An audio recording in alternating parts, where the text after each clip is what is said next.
Hi, my name is Michael Sahno. I'm Jewish and I love Israel. So if you love Israel, if you love being Jewish, or if you have an unwavering connection to the land of Israel, then you're in the right place. Welcome to the 12 Cities in Israel podcast.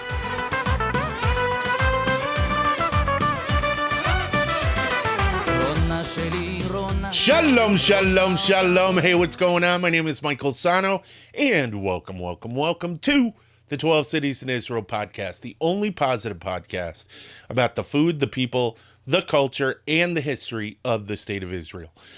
Hey, if this is your first time watching, don't forget to hit the like button, the subscribe button, and the notification bell. And if you'd like to take us with you when you go to the gym, out for a walk in the evening, or while you're driving in the car, you can find us on SoundCloud, iTunes, Google Play, Stitcher, TuneIn, and on Spotify. And this episode is brought to you by the 12 Cities in Israel Modern Hebrew Flashcard System. We have 2 sets out. They are available on Kindle, on Amazon for Kindle.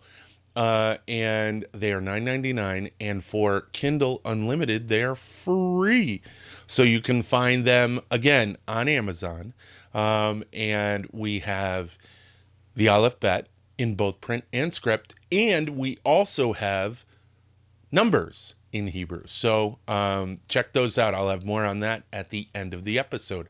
All right, hey, we are in part 2 of we're in a series right now, The 12 Cities in Israel, where I tell you all about the history and the modern city. And last episode was part 1 of Ashkelon, and it was the history, and we went all the way up until the British Mandate. We covered everything from the Canaanites, the Philistines, the Hasmoneans,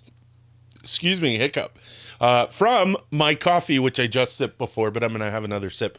Peter Madeira, this is for you, which means another hiccup will probably be coming in a moment. But the city of Ashkelon in ancient history ends at basically 1270, when the Mamluks destroyed it, and then moved on to. And I'm telling you this because we're going to be talking about this in the Independence War, the Israeli War for Independence. What propped up near what's called Tel Ashkelon, was this town called Majdal. And in 1948, the state of Israel declared its independence. And with this, the Egyptian army started advancing into the southern region. They came from the south. Syrians from the north, Iraqis, Lebanese, and Jordanians from the east. And the Egyptians took positions. Now, if you listen to any of the other podcasts, when I spoke about Beersheba, they did the same thing. The Egyptian forces came in and they started taking positions in these inhabited areas. And one of the places that they went was the town of Majdal. Now, during this time, there were about 9,900 residents. So it was a town.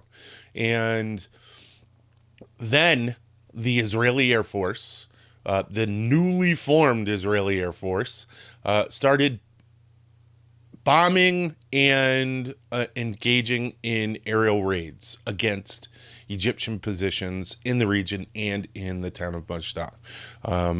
Now, this 9,900 population within the town of Majdal was eventually reduced to about 1,000 due to residents fleeing from all the hostile. I mean, there were battles, you know what I mean? Stuff going on. There was shelling, there were aerial raids, all of this stuff. So eventually, those people, the residents, fled, and there were only about 1,000 people left. And on November 4th, 1948, as part of Operation Ohev, the town of Majdal was captured.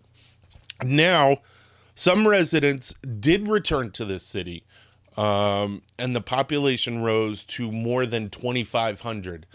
Now, some of these people were refugees from fighting from surrounding areas, so it's not actually known if they were actually residents of Majdal. Eventually, though, these residents, with the exception of a small number who remained in what would become Ashkelon, spoiler alert, were transferred to the Palestinian territory of Gaza. They were transferred to Jordan and to other towns within Israel under the orders of Prime Minister David Ben-Gurion and Moshe Dayan in 1950. So this is after the war. And that happened.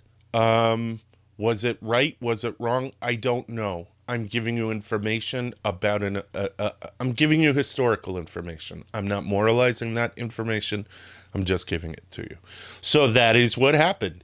And this was done over objections by Pinchas Lavon, the Secretary General of the Histadrut, which was the main labor union. Histadrut, that's a tongue twister, was the main labor union in pre-state Israel. I think it was even on the kibbutzim, on the farms and the moshavim, which were the farms. But it's still around today, and it's still, I think it's the largest labor organization in Israel. Also, objecting to this was Mapam, and Mapam, I don't know. This I'm not more. Again, I said I'm just giving you the facts. Although this to me doesn't seem like a group that David Ben-Gurion and Moshe Dayan would have listened to. Basically, Mapam was a left-wing Marxist, Zionist, and pro-Soviet political party and predecessor to today's Meretz party. And they supported the right of return for Arabs after 1948. So that wasn't something that was supported by Mapai. Gets confusing, Mapai, Mapam. Mapai was the party of David Ben-Gurion. So there you go. Boom. 1948. And now into the modern state of Israel history for the town of Ashkelon. Now, at the end of the war, because of the armistice agreement, a number of territories that were originally slated to be part of the Arab state. Now, remember that when this was announced in 1947, this partition plan, it was roundly rejected. They wanted no part of it. So they said no, and Operation Yoav and I think Operation Dalit were intended to create secure borders for the new Jewish state. Now, this was important because what was going to happen to this land? This land wasn't going to go into conservatorship. It was just going to be no man's land, basically. So they made a call, a judgment call, and they went and they captured these areas. So these areas, and we said this about Akko. Akko originally wasn't a part of the partition plan that would have had it within the borders of the Jewish state. Neither was Ashkelon. But boom, once the armistice agreement was signed, it's now on record that it's a part of Israel. So the process of Jewish immigration began almost immediately into Majdal in the winter of 1948. And in June of 1949, the town of Al-Majdal was proposed by the Israeli government as a regional urban center. So they were trying to figure out where they were going to populate within this new state, within this new country. It would become the home of 20,000 new residents. So there was a lot of pre-planning, a lot of urban development being done. These new residents would be new immigrants and demobilized soldiers. And within 6 months, the Jewish population, it swelled to 2,500. I'm going to take another sip of coffee. Peter. All right, so now we have Al-Majdal being proposed as an urban center within the new Jewish state. Now, during this time, the town was, as I said, called Al-Majdal. It was renamed to Migdal Gaza, and then again renamed to Migdal Gad, and again renamed Migdal Ashkelon. Now, as neighborhoods were developed, the city expanded and the population grew. And in 1951, the neighborhood of Afridar, and this is really cool, was established. And this was, who was it? It was it was designed by the South African Zionist Federation, and it was built on the garden model, I think it was. And it was, its proposal, its planning had it surrounded by orchards. That's not a thing. Surrounded by orchards, so that it was really natural. Honestly, it's the predecessor to green. So it's a real green city. And it's pretty fascinating. And its population, that neighborhood just started building and building and building. And in 1953, when this was established, it was also the year that the city formally adopted the name of Ashkelon. So Ashkelon became Ashkelon once again in 1953. And it also became the seat of the Ashkelon subdistrict of Israel's southern district. So there are two districts. I can't remember what the other one is. Maybe it's a Beersheba district, but I don't think that's it. But it's the Ashkelon district. Ashkelon is the head of it. So over the latter half of the 20th century, the population in the city continued to grow. And in 1955, this number was 16,000. So we're growing from 2,500 to 16,000 in only a couple of years, not even a decade.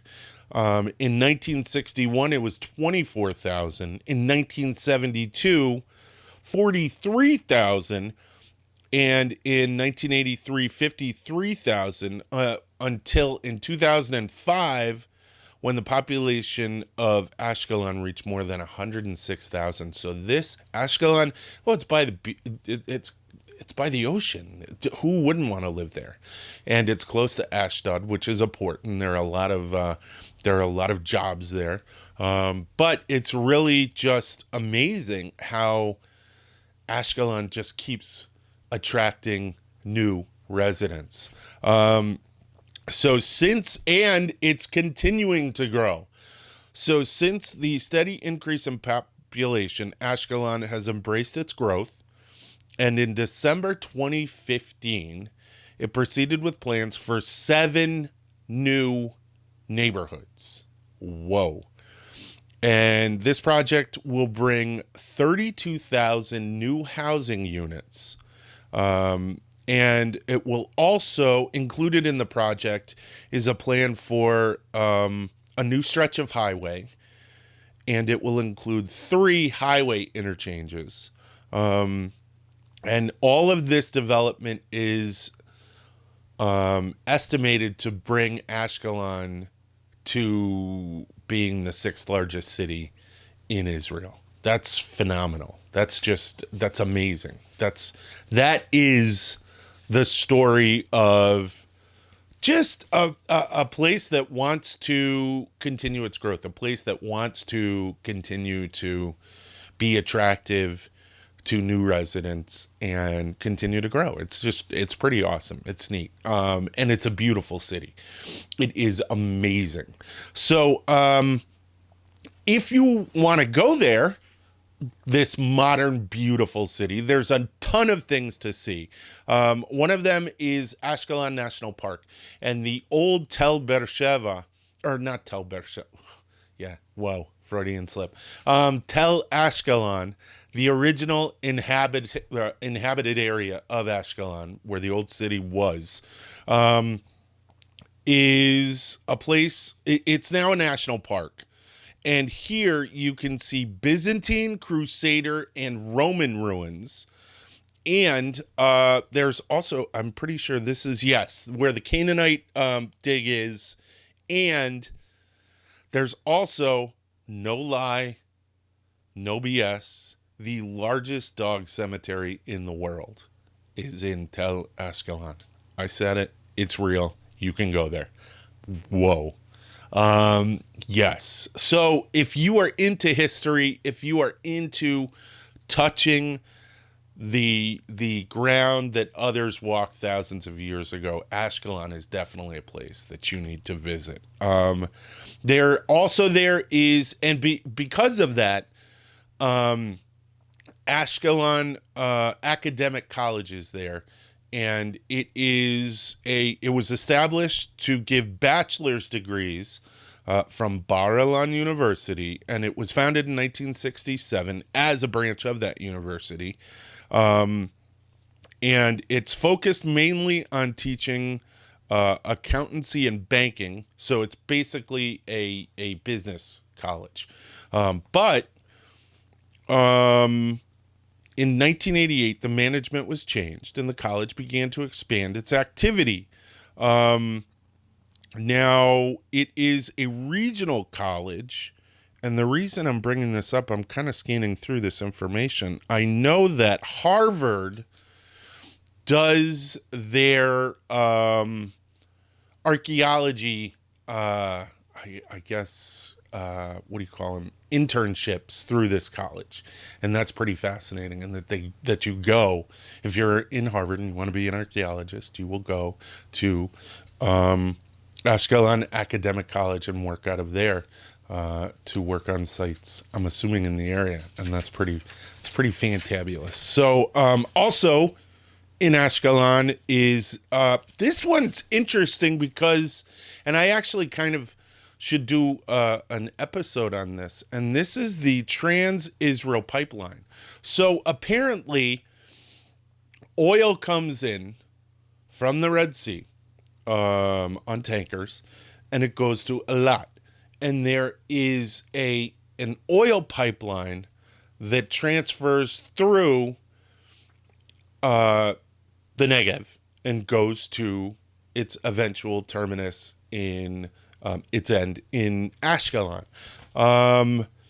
It is, yeah, it's awesome. That's amazing. And it actually makes Israel financially and strategically super important because it bypasses the Suez Canal.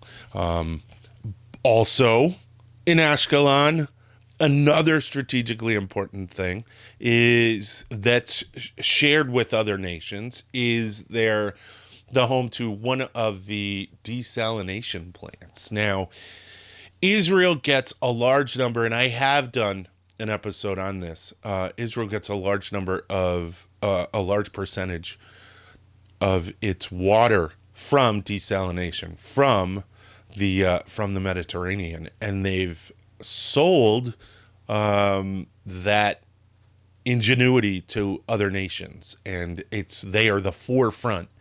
Israel is at the forefront of desalination for fulfilling water needs for people throughout the world, and Ashkelon is one of the places where one of those desalination plants is. Now, going back to more fun stuff, there are a couple of museums. There is the Ashkelon Caine Museum, which is the place where they actually have that silver calf I was talking about in the last episode. There is the Outdoor Museum, and that's near the Municipal Center. And they have 2 Roman burial coffins that are there. depicting, and I guess these coffins, because I haven't seen these coffins, but they depict battle and hunting scenes and famous mythological scenes. So that's pretty fascinating. I found a bunch of this information. I've been to Ashkelon, but I found a bunch of this information on Ashkelon's own tourism site, and I'll put the link for that.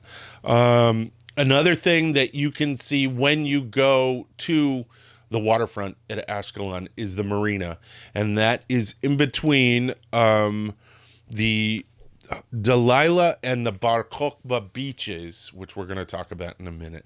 And this marina is beautiful. A lot of times you can get an Airbnb right on the waterfront, and it's overlooking this marina, and it's beautiful. The scenery, there's a lot of restaurants in the area. There's a lot of places to eat, and it is definitely worth checking out. Now, that brings us, of course, to the number one attraction in Ashkelon. Yes, history buffs, I understand. Tel Ashkelon is amazing. But for a lot of people, the beach is the biggest thing, and they are awash in beaches.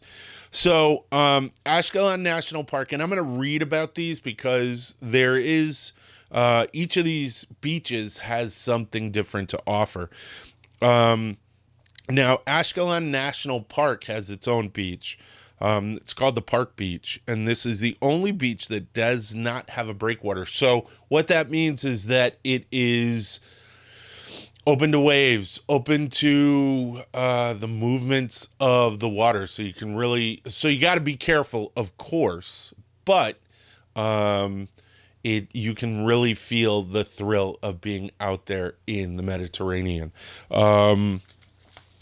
And the beach is adorned by huge rocks, and it says it gives you a sense of total freedom, just like going out, just being on the water. So another beach in Ashkelon is Delilah Beach, and it is the lifeguard station on this tidy designated beach operates all year round. And the long, spacious beach features a breakwater and is considered convenient and bather friendly. So a lot of people go to Delilah Beach, and it is inside now breakwater. I don't know if you know what it is, but it's basically just a jetty or a dam that sticks out into the water and stops all the waves from hitting a specific spot on the beach. There is also Surfers Beach, Hof Hagolshim, and it's located to the north of Delilah Beach, next to the marina. And Surfers Beach is the best lit beach in Israel, so the surfers can continue to enjoy surfing after sunset. I have never heard of that. That is awesome. You gotta be there. The waves break on the marina's southern breakwaters and create a long wave where surfers can maximize their surfing abilities. So it says it's not a designated beach, but it's a surfing beach. Boom. There you go. The other one I told you about was Bar Kokhba Beach, and that is a designated beach. I guess it's designated by the town, by the city of Ashkelon. And it is spectacular and breathtaking. It's amazing. It is well worth a visit. What I would suggest is stay in Ashkelon, go there to whichever one you want to go to, Bar Kokhba, Delilah, and then the next day go to the other beach. There is a separate beach for the religious community, and it is considered to be one of the most beautiful beaches in the country.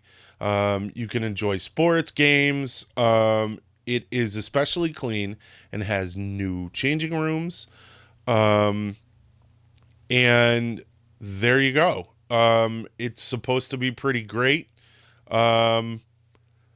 Then you also, I just stumbled right there because I was thinking of coffee. I'm sorry. I'm going to have a sip of coffee.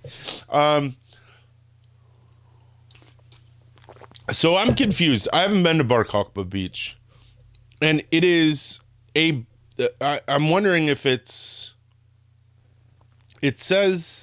it's open to men and women on alternate days. It has new changing rooms, which are open to men and women. I'm gonna have to look more into that. If anyone knows, hit me in the comments or send me an email. That's what that hiccup was about. All right, so our next beach is the Rock Beach, and it is not a designated beach. And bathing is forbidden, so you can't swim there. It is located south of the National Park Beach, and it is a mecca for people who enjoy walking along the beach. It is wild and pristine and perfect for a sunset walk.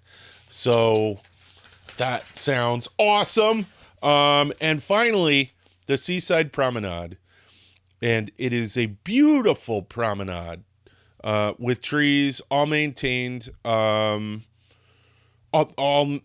like it is. What is it? It's cultivated. Yes, it is. So the promenade's basically a promenade with trees on it. It is situated at the edge of a sandstone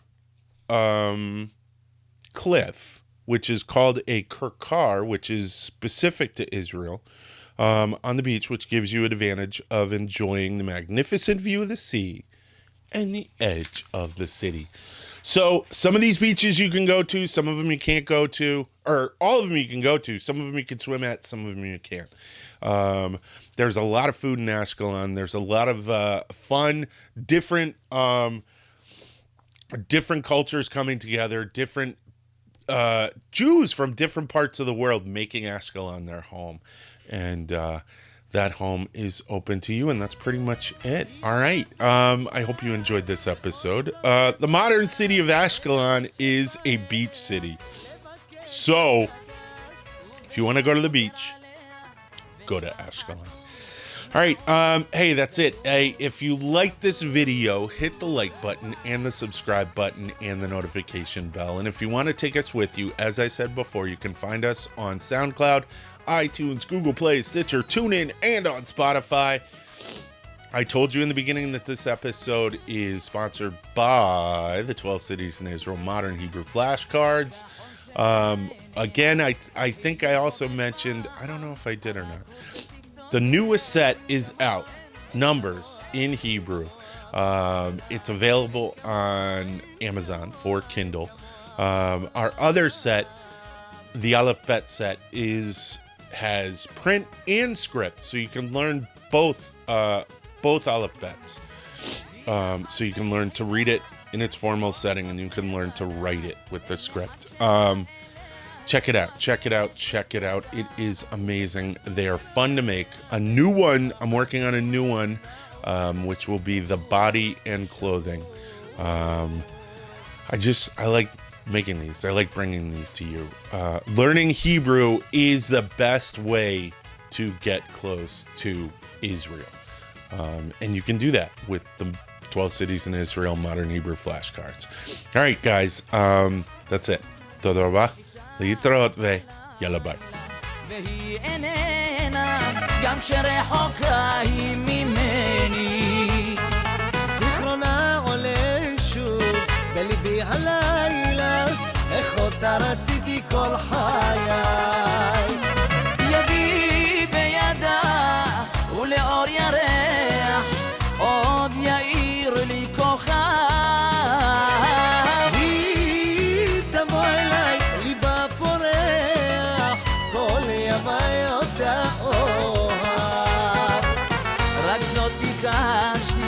בידה אחזתי היא כמו חלום שלא נגמר רק זאת שאלתי שליבי נתתי הושעתי לפרח הנשאר רק זאת שאלתי שליבי נתתי הושעתי לפרח הנשאר